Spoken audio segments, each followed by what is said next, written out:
नमस्ते दोस्तों। आज के वीडियो में साध्य जन्म योग से संबंधित पूर्ण जानकारी प्राप्त होगी। साध्य योग में कौन सा काम करना शुभ होता है इसके बारे में जानेंगे, इनके उपायों को समझेंगे। साथ में साध्य जन्म योग से संबंधित कुछ प्रसिद्ध लोगों की कुंडलियों के माध्यम से इस साध्य योग को समझने की कोशिश करेंगे।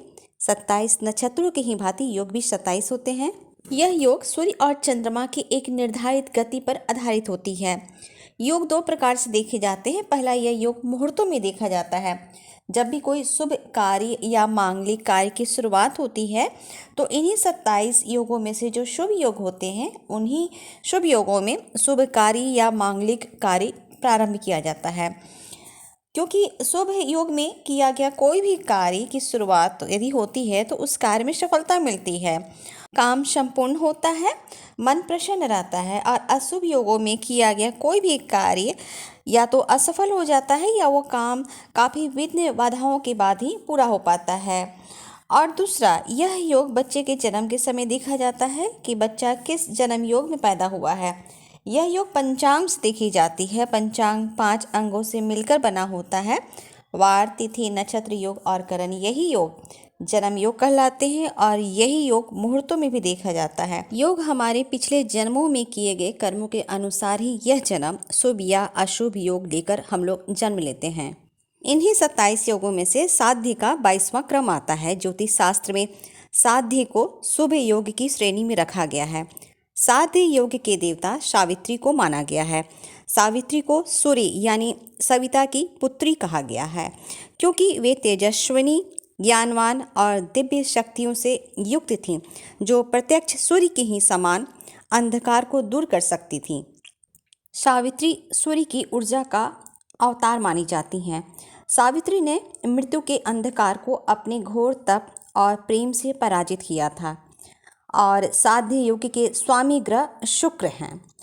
कई महर्षियों के मत में, उनकी किताबों में लिखे गए रचना में इनके देवता माता सरस्वती को बताया गया है और इनके जो ग्रह स्वामी बनते हैं वो बुध को बताया गया है। इसी वजह से यह योग विद्या, बुद्धि, ज्ञान और धन की वृद्धि कराने वाला होता है। जिस भी जातक की कुंडली में साध्य योग बना हुआ है उसमें उसकी कुंडली में बुध, शुक्र और सूर्य की स्थिति जरूर देखनी चाहिए। यहाँ साध्य का अर्थ समझते हैं। साध्य एक उद्देश्य का परिणाम है जो प्राप्त करता हो अपने साध्य से, अपने मेहनत से। साध्य एक लक्ष्य होता है जिसे प्राप्त करने के लिए लोग पूरी ईमानदारी के साथ मेहनत करते हैं। साध्य योग वाले बुद्धि से काफ़ी तेज होते हैं, तीव्र होते हैं। इनकी वैचारिक क्षमता काफ़ी तीव्र होती है। समझदार, विनम्री, व्यवहारिक, प्रतिभाशाली, उदार प्रवृत्ति के, दया भाव, दयालु, परोपकारी और भाग्यशाली होते हैं। ऐसे लोग अपनी खुशनसीबी लेकर पैदा होते हैं। दृढ़ निश्चयी, आत्मविश्वासी होते हैं। धैर्यवान के साथ साथ परिश्रमी भी होते हैं, परंतु ये लोग अपने काम में शरीर से ज़्यादा बुद्धि का इस्तेमाल अधिक करते हैं। इन्हें इनकी ज़िंदगी में यश की खूब प्राप्ति होती है, धन की प्राप्ति होती है और अपनी ज़िंदगी में सफल खूब होते हैं। धनवान के साथ साथ यशवान होते हैं, कीर्तिवान होते हैं। ये अपने काम में पूरी लगन से मेहनत करते हुए आगे बढ़ते हैं, परंतु अपने काम के परिणाम को पाने के लिए अधीरता नहीं दिखाते हैं, बल्कि अपने उस काम में सफल होने का बहुत ही संयमता के साथ, धैर्यता के साथ इंतज़ार करते हैं। ये लोग अपनी परंपराओं और रीति रिवाजों में विश्वास रखते हैं और उसी के साथ आगे भी बढ़ते हैं। अपने माता पिता के लिए ये सब भाग्यवान होते हैं। इनका कोमल व्यवहार, कभी कभार षड्यंत्रों का शिकार होते हुए अपमानित भी इन्हें होना पड़ता है। और ऐसा भी होता है कि अपने षड्यंत्रों में पैसों का भी खूब नुकसान होता है। चूँकि इनकी कोमल हृदय, कोमलता स्वभाव और दयालुता के कारण लोगों पर विश्वास कर लेना इनके लिए भारी पड़ जाता है। ऐसे जन्म कुंडली में चंद्रमा ज़रूर देखनी चाहिए, क्योंकि चंद्रमा ही इमोशंस को इंडिकेट करता है। ऐसे तो सभी व्यक्तियों की कुंडली में शुभ या अशुभ योग बने होते हैं, परंतु चंद्रमा हमें पॉजिटिविटी या नेगेटिविटी विचार उत्पन्न करते हैं। जिसकी भी पत्रिका में साध्य योग बना हुआ है, ऐसे तो वे लोग काफ़ी भाग्यशाली होते हैं, नसीब वाले होते हैं, परंतु साध्य योग होते हुए भी बार बार परेशानियां जीवन में आ रही है, तो इनके लिए कुछ उपाय करने होते हैं जिससे उन परेशानियों से निजात पाया जा सकता है। ऐसे में ऐसे व्यक्तियों को नित्य दिन सूर्य उदय के समय ही सूर्य को अर्घ देना चाहिए। नियमित रूप से गायत्री मंत्र 108 बार प्रतिदिन पढ़ना चाहिए। गणेश जी की पूजा, उनके मंत्र और लक्ष्मी मंत्र का जाप जरूर करना चाहिए। अपने प्रत्येक काम को नियमित रूप से करें और सबसे बड़ी बात, अपने आप को अनुशासित रखें। आइए अब जानते हैं कि साध्य योग में क्या करना शुभ होता है। तो जैसा कि हम लोग जान चुके हैं कि साध्य एक आत्मज्ञान का योग है, तो इस दिन हम लोग विद्या का आरंभ कर सकते हैं, किसी ज्ञान की प्राप्ति हेतु कार्य कर सकते हैं, गुरु से दीक्षा ग्रहण करना, साधना, तपस्या, महालक्ष्मी, माता सरस्वती, गणेश जी या महामृत्युंजय मंत्र की शुरुआत कर सकते हैं। यह योग अत्यंत शुभकारी और लाभकारी योग होता है। तो गृह प्रवेश, विवाह, सगाई, जमीन की खरीदारी, पेपर हस्ताक्षर इत्यादि कई सारे ऐसे शुभ कार्य हैं जो इस योग में करना शुभ होता है। आइए अब कुछ प्रसिद्ध लोगों की कुंडलियों के माध्यम से साध्य योग को समझने की कोशिश करते हैं। तो पहली कुंडली महात्मा गांधी की है। इनका जन्म 2 अक्टूबर 1869 को सुबह के 8:36 पर पोरबंदर, गुजरात में हुआ था। तुला लगन की कुंडली बनती है इनकी। लग्ने शुक्र हैं और शुक्र लगन में ही विराजमान है।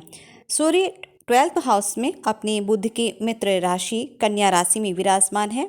चंद्रमा 10th भाव में अपनी ही कर्क राशि में राहु के साथ है। राहु तुला लगन के लिए कारक ग्रह होते हैं और बुध लग्नेश शुक्र के साथ बैठे हुए हैं लगन में ही, और गुरु की दृष्टि बुध और शुक्र दोनों पर पड़ रही है। गुरु की दृष्टि की वजह से बुध और शुक्र काफ़ी शुभ स्थिति में हैं। महात्मा गांधी एक महान स्वतंत्रता सेनानी, वकील और राजनीतिक, नैतिक शास्त्री और आध्यात्मिक नेता थे, जिन्हें राष्ट्रपिता के नाम से जाना जाता है। महात्मा गांधी ऐसे तो पढ़ने में काफ़ी औसत रहे थे, पढ़ाई में बहुत मेहनती नहीं थे, मेधावी नहीं थे, बल्कि वे काफ़ी शर्मीले थे और संकोची स्वभाव के थे। उन्होंने अपनी शुरुआती शिक्षा पोरबंदर और राजकोट से स्टार्ट की थी। बाद में लंदन से उन्होंने बैरिस्टर की डिग्री हासिल की थी। लंदन प्रवास ने उनके बौद्धिक और नैतिक विचारों को नया आकार दिया। दूसरी कुंडली डॉक्टर राजेंद्र प्रसाद की है। इनका जन्म 3 दिसंबर 1884 को सुबह के लगभग 8:45 बजे सिवान जिला बिहार में हुआ था। धनु लगन की कुंडली है। लग्नेश बृहस्पति भाग्य भाव में यानी 9वें भाव में स्थित हैं।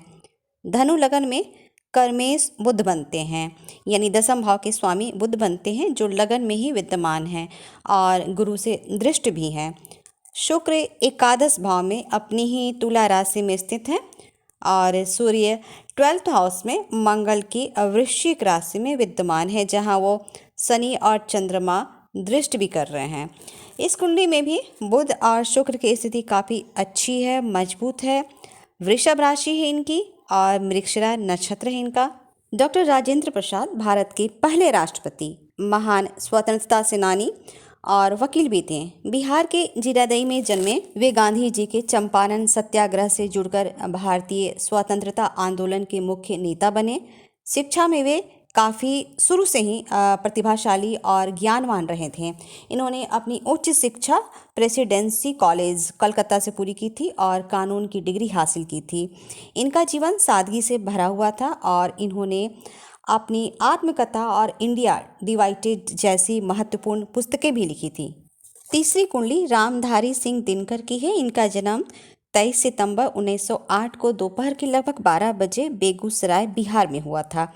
इनकी भी धनु लगन की कुंडली है। लग्नेश बृहस्पति 9वें भाव में बैठे हैं।